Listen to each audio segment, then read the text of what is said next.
Assalamualaikum dan salam sejahtera. Selamat datang ke kelas AdMath Cikgu Alia, dan hari ini kita akan membincangkan chapter 9 Form 4, AdMath Form 4, Solution of Triangle, dan ini adalah video yang pertama bagi chapter ini. Okey, so 9.1 kita akan bincangkan the sine rule ataupun petua sinus. Okey, untuk memahami penggunaan petua sinus dalam chapter ini, so kita kena belajar dulu macam mana kita nak membaca sudut dan bucu dalam satu segitiga yang tak sekata, iaitu the irregular triangle. Okey, look at the diagram of the triangle here, the triangle ABC. Okay, so we have three vertex A, B and C. Tiga bucu segitiga, bucu A, B, C. Okay, setiap bucu ini akan mewakili sudut, iaitu sudut A bagi bucu A dan ditulis sebagai capital A, huruf besar A. Sudut B di bucu B ditulis sebagai huruf besar B, dan sudut C pada bucu C diwakili oleh capital C. Okay, and then opposite the angle A, okay, the side opposite the angle A is written as small a. The opposite sides of the angle B written as small b, and the opposite side of the angle C will represent by small c. Okay, so itu adalah cara bagaimana kita nak membaca sudut dan sisi dalam satu segitiga, irregular triangle. Okay, so for the sine rule, so we have the sine rule, that is sine angle A over side A must equals to sine angle B over side B, and must equals to the sine angle C over sine C. Okay, or we can write as, if we want to find the sides, we write the sides as the numerator and the angle as the denominator. Okay, so also we can write as A over sine A must equals to B over sine B, and must equals to C over sine angle C. Okay, so that is the sine rule. Okay, boleh tu?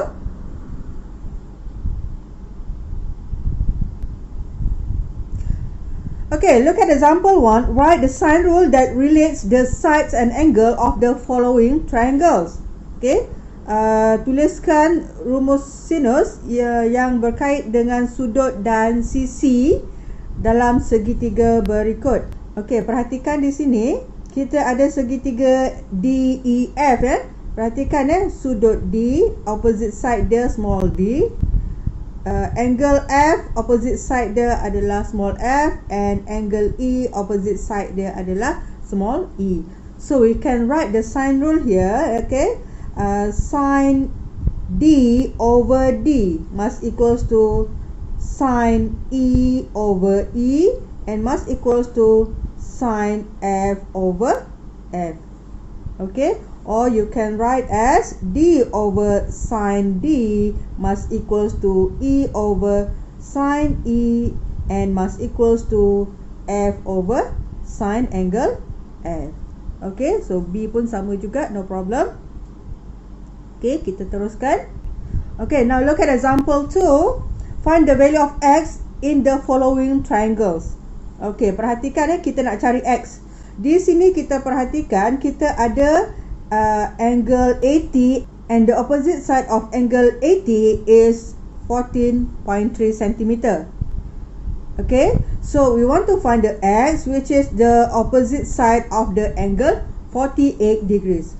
So we can use the sine rule. Okay, that is X over sine 48 degrees, okay, must equals to 14.3 over sine 80 degrees. So X equals to 10.791 centimeter. Okay, example 2B. Find the value of X in the following triangles. Okay, sekarang kita tengok X is the angle, and we have the opposite side of the angle X, that is 7.05, and we have another pair of angle at the side, that is angle 55.5 degrees and the side 6.2.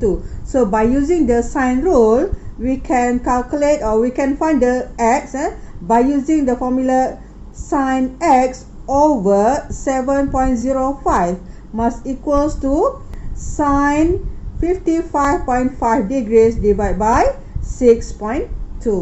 Okay, so from here we can calculate that the sine x equals to 7.05 sine 55.5 degrees divided by 6.2. And actually we no need to write this formula, because this formula we already get 1 mark here. So we can just calculate the angle x. The angle x equals to, okay, tekan calculator, 7.05 sine 55.5 degrees divide by 6.2, and then don't write that answer, but tekan shift sign answer.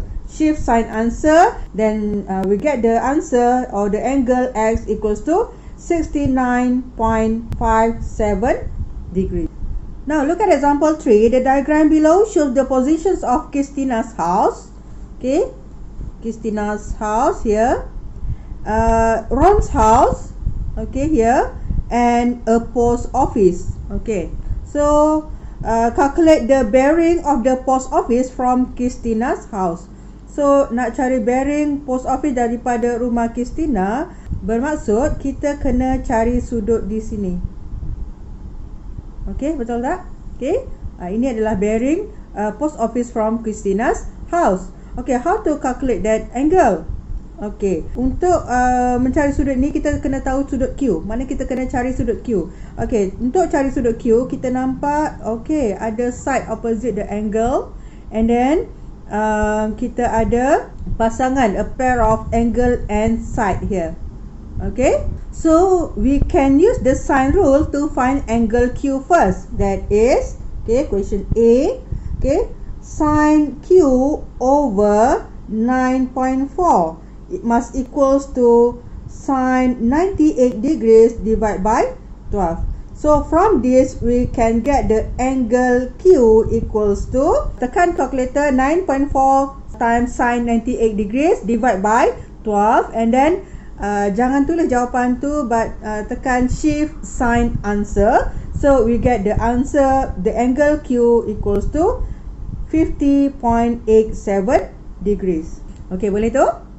Okay, so bila kita dah dapat angle Q, so we can calculate the bearing of the post office from the Christina's house. So bearing post office from Christina's house equals to, okay, 90 degrees minus 50.87 degrees, and this equals to 39.13 degrees.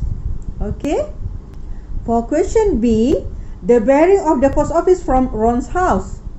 Okay, so sekarang kita nak cari bearing post office daripada rumah Ron. Okay, maknanya kita kena cari sudut R, ya, sebab bila kita nak baca bearing ni mesti dari arah utara. So kita akan kira bearingnya daripada arah utara mengikut arah jam sehingga sudut R ini. Okay, faham tu? Okay, so how we can calculate the angle R? Okay, tadi kita dah dapat angle Q, that is Q is 50.87 degrees. So kita dapat di sini, okay, for B, okay, angle R equals to 180 minus 98 degrees minus 50.87 degrees, and this equals to 24.53 degrees. So the bearing, okay, bearing post office from Ron's house equals to, okay, so kita tahu bahawa daripada arah utara sehingga ke sebelum sudut R adalah 270 darjah, that is 270 degrees plus angle R 24.53 degrees, and this equals to 294.53 degrees. Okay, boleh tu kan?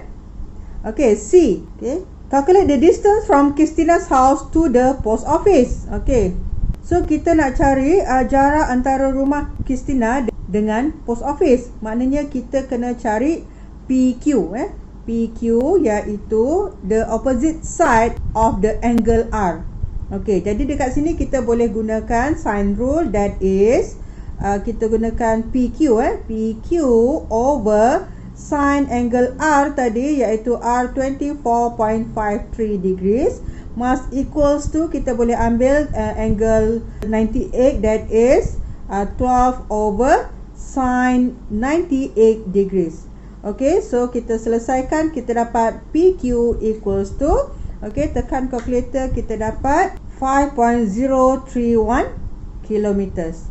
Okay, maknanya di sini the distance from Christina's house to the post office equals to 5.031 kilometers. Okay, boleh faham tu? Okay, itu saja untuk kali ini dan kita akan sambung topik ini pada video yang seterusnya. Okay.